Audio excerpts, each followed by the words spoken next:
My podcast guest today is Ellen Schwartze.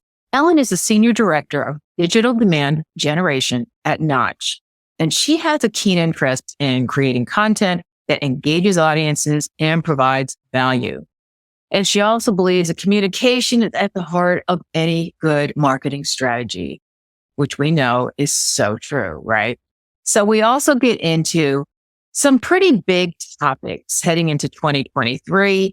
And I asked her, what is your take on growth marketing? Huge question. Also, what trends does she see for marketers in 2023? And how can content support growth? So let's dive right in. Ellen, thank you so much for joining me today on my podcast. I'm excited to talk to you about all kinds of things. Thanks. I'm excited to be here. I think it'll be great.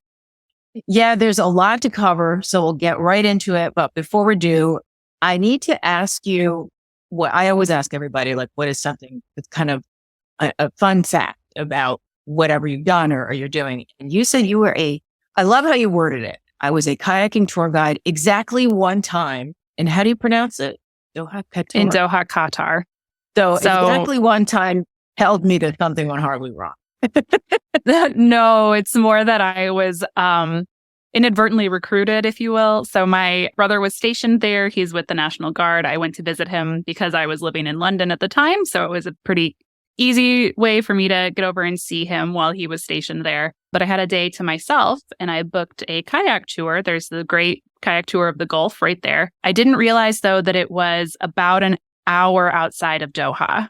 And Doha is not really known for its public transportation. So I wasn't sure how I was going to get there. There is a bus system, but when I arrived at the bus station, it was a little sketchy. Not something that I was comfortable doing, even though I'm a really avid traveler and don't mind traveling on my own. At that exact moment, I had called the kayak tour place and said, do you ever offer rides out there? Because I know most people stay in Doha. And they're just like, no, sorry. The guy called me back, though. He's like, have you ever been on a kayaking trip? And I was like, yeah, I've done it, kind of here and there. He's like, okay, we're short an instructor.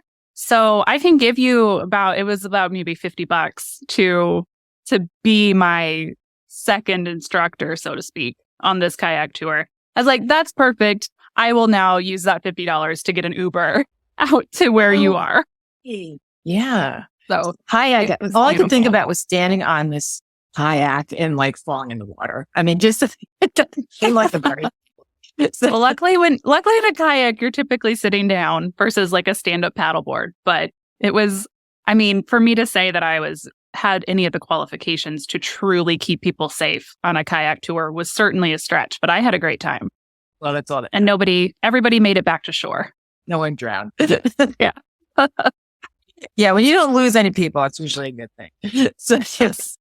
So getting into the whole demand gen thing, shifting gears here, I wanted to ask you how you got into demand gen. Has it been a long time? How did you get to working at Knotch?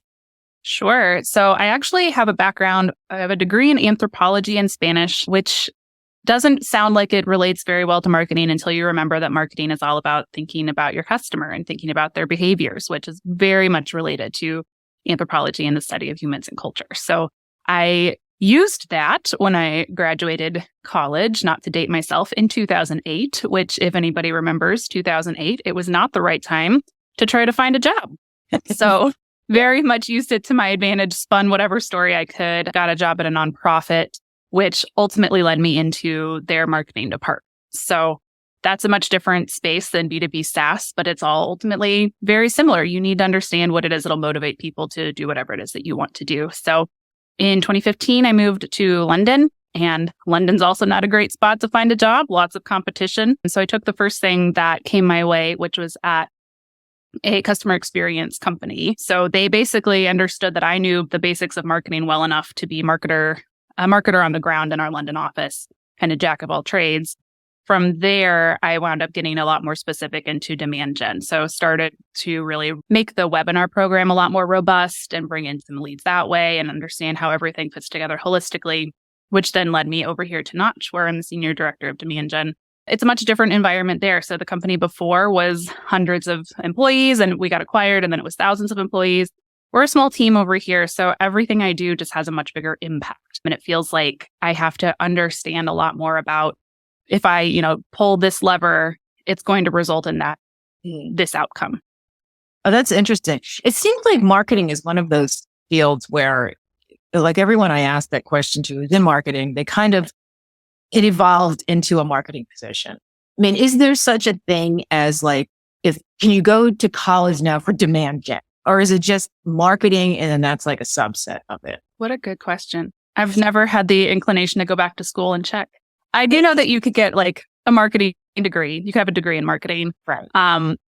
Demand gen is pretty new to where you're not doing lead gen, you're doing demand gen. You're trying to create then awareness that your product exists and that it is really solving a problem that you do have. Whereas the lead gen side is a lot more about people know about you and you just need to capture them at the right time. So I think it's all about the basics though. And I think you and I are going to talk a bit about growth marketing to where that's really what is starting to drive most of marketing. So the data-driven function, understanding what's working and what's not. And this is where I think too, your audience of copywriters, you sit a lot of times at the top of this funnel, you're trying to do a lot of awareness plays, but it can still push people to do an action. It can still move someone forward. So that's a lot more about how I see demand gen, which is just really understanding what you have available to you to generate that interest and bring people into your ecosystem.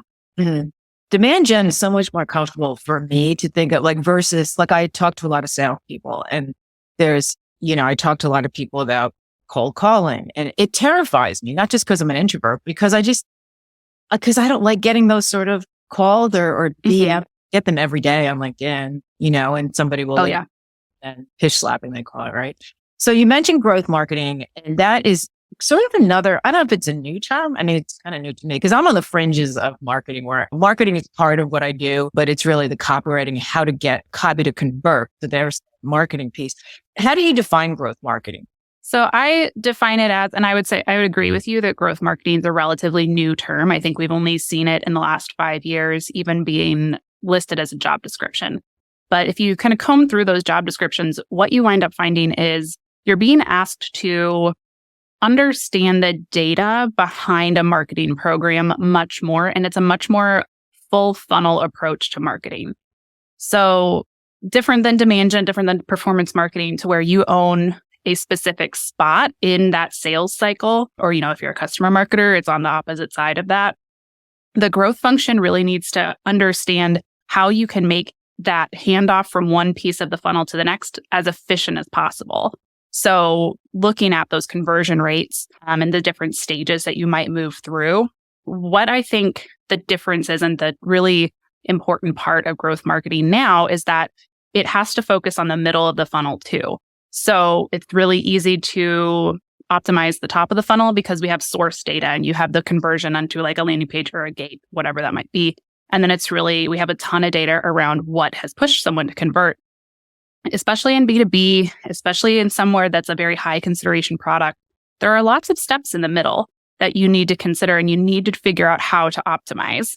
And that's where I think the growth marketing function can step in, even though ultimately the purview is the full funnel. Now that you mention it, and this may sound like a dumb question, but I am pretty clear on what the top of the funnel is and the bottom of the funnel. So what happens in the middle of the funnel typically? Or does that vary ever? Or is it? I mean, it can. Yeah, I think I wouldn't necessarily want to define it too specifically because it's going to look different by industry. But what I would typically consider the middle of the funnel and what is kind of defined is that more of the consideration phase that you're looking for, and then the decision phase, something that's in the middle where someone might be researching, someone is trying to just understand what it is that they're even looking for. The content that lives there, it can be a blog post, it can be video, it can be LinkedIn, it can be a lot of things, but the topics that you cover are going to be a bit more moving someone from that awareness piece, just even understanding that there is a problem that you can fix it, and into something where it's like, now I need to dig in a little deeper. So for someone like Knotch, we're here at the top, we just need people to know that we exist.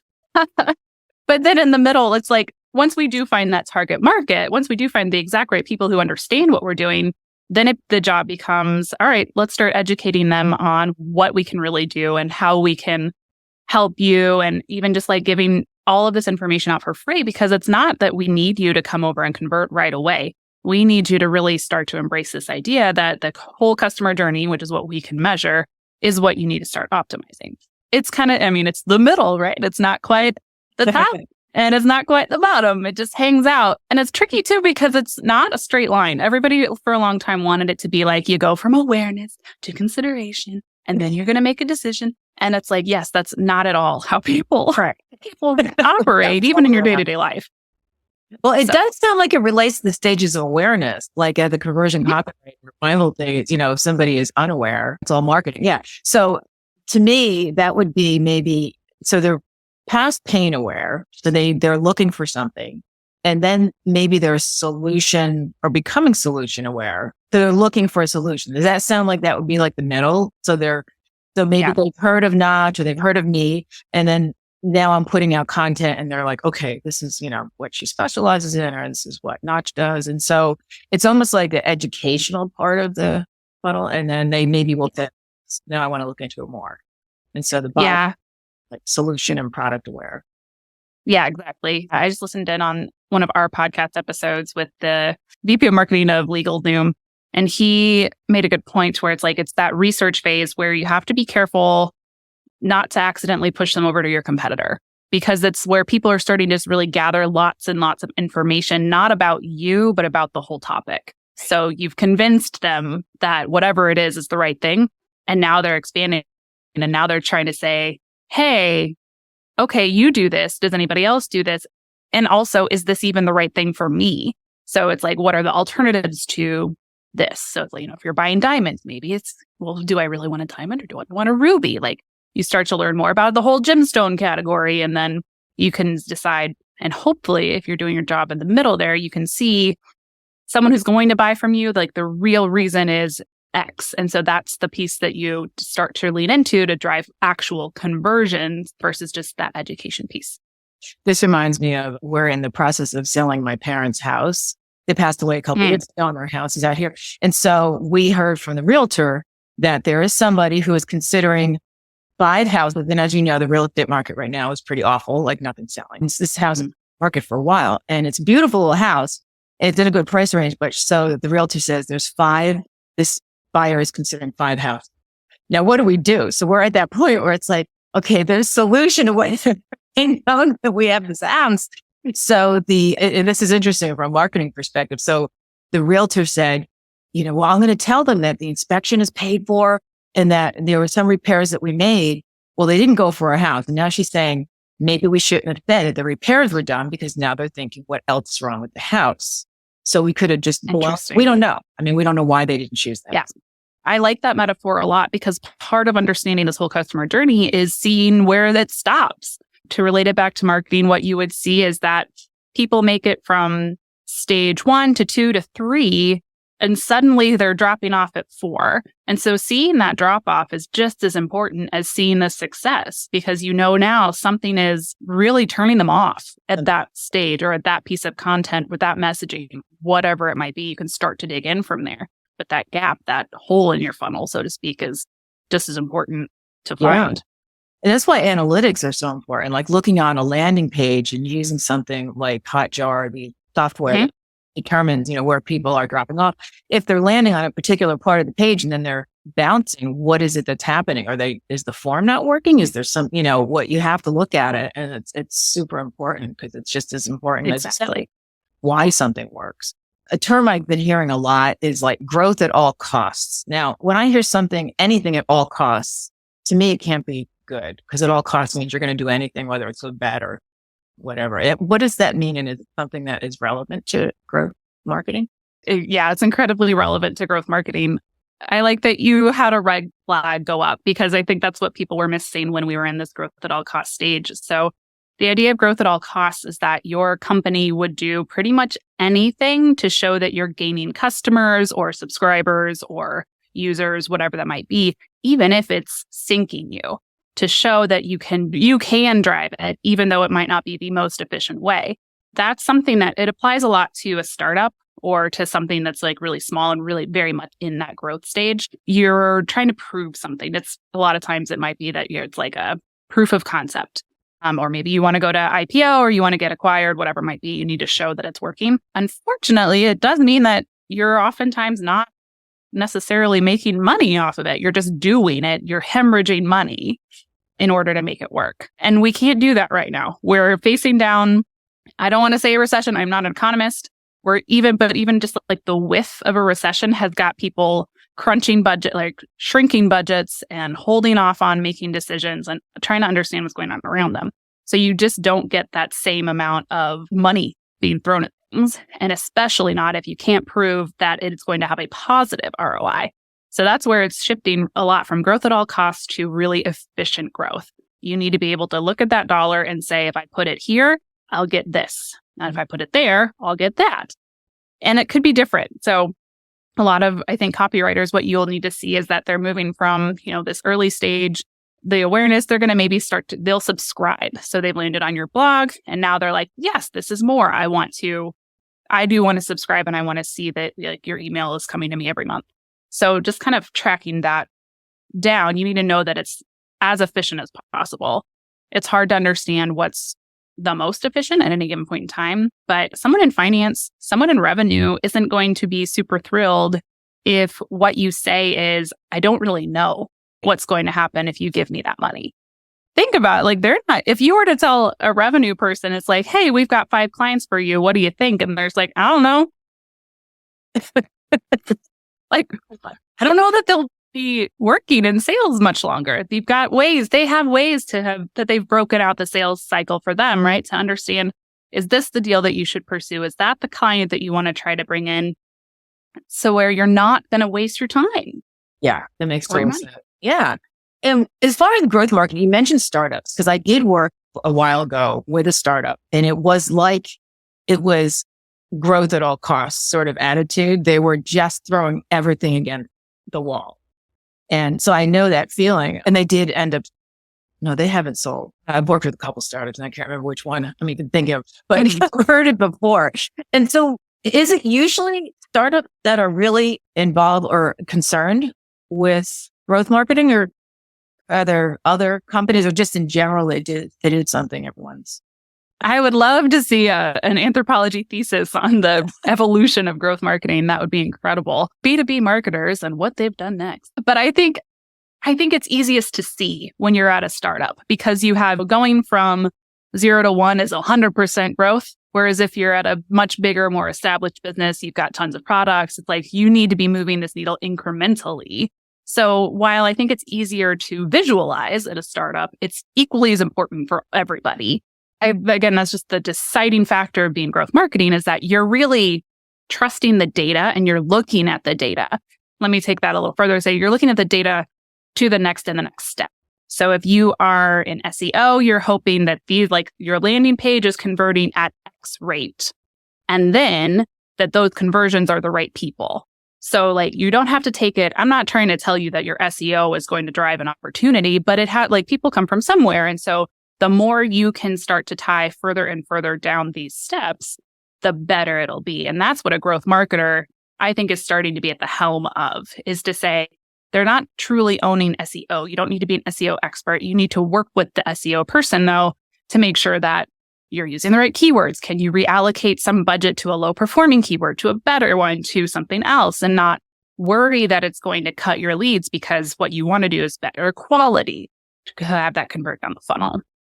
So that's where I know your audience is more copywriters, but I think you can still own that. You can still say, what is my, of the blog posts that I've written for my company or in my agency, what happened? Is there anything I can do to improve the conversion rate?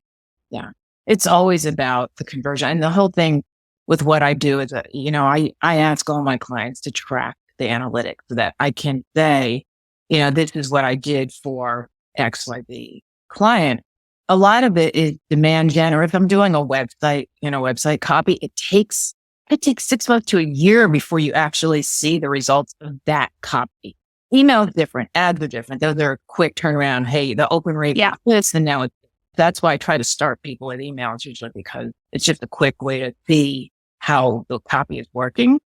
But if somebody, any of these companies that are interested and really concerned about growth in 2023, and I know this is a huge question, but what do you see as far as trends, or what do you think should be a trend? Like, what do you think marketers should strive for in growth marketing the upcoming year? There's a lot. And I know that 2023 is looking really cloudy still for a lot of people. So it's hard to say. I think that's one of the things that we can't avoid saying is that whether or not the recession is happening or not, big or small, it's already affected a lot of people. And that's really what's prompting a lot of people to sit here and say, I need this money to work as hard as it can for me, because budgets they're not being cut, they're being held. Like if you thought you were going to get a head count, maybe you have to wait. Like you're going to have to do more with the same or more with less.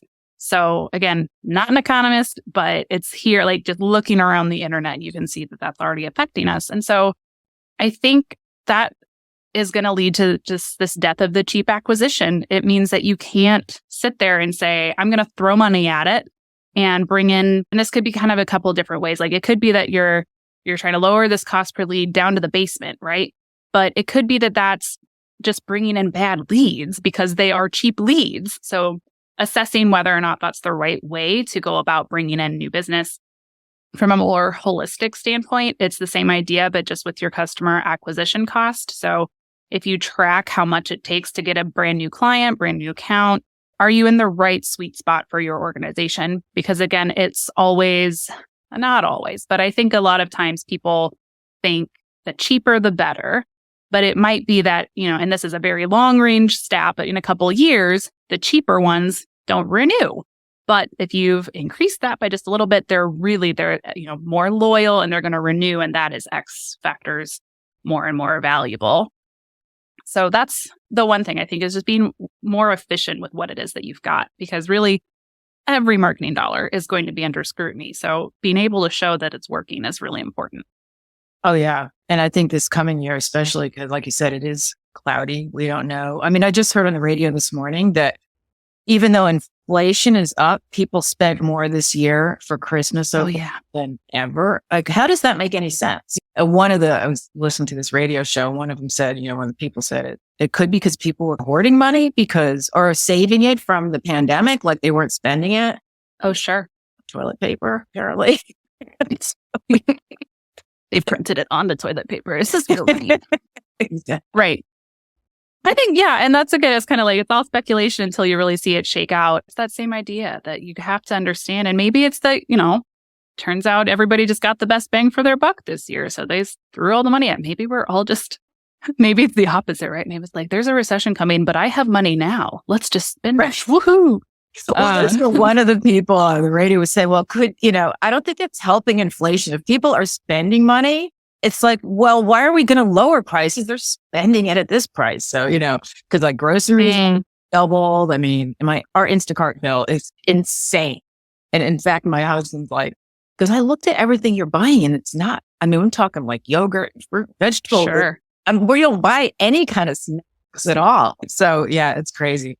Well, this has been such a great conversation. And where can people find you, find out more about you and all some great information? I mean, where can they track you down?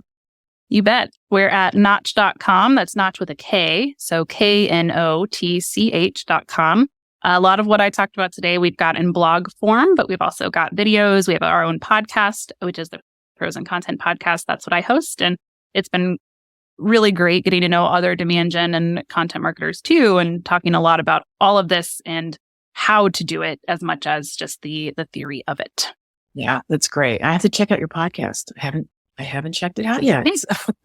Yeah, no worries. And I'll say too, I feel like I talked a lot in theory, but we do also have a framework blog post that helps you sketch out how you really ladder everything up to these business outcomes, so that like it even starts small and understand that like start with these business outcomes, work your way backwards. It's been a really good resource for me. Great. Well, thanks so much. I really appreciate it, Ellen. And yeah, I am looking forward to this podcast and also listening in on yours. Thank you so much, Linda. This has been great.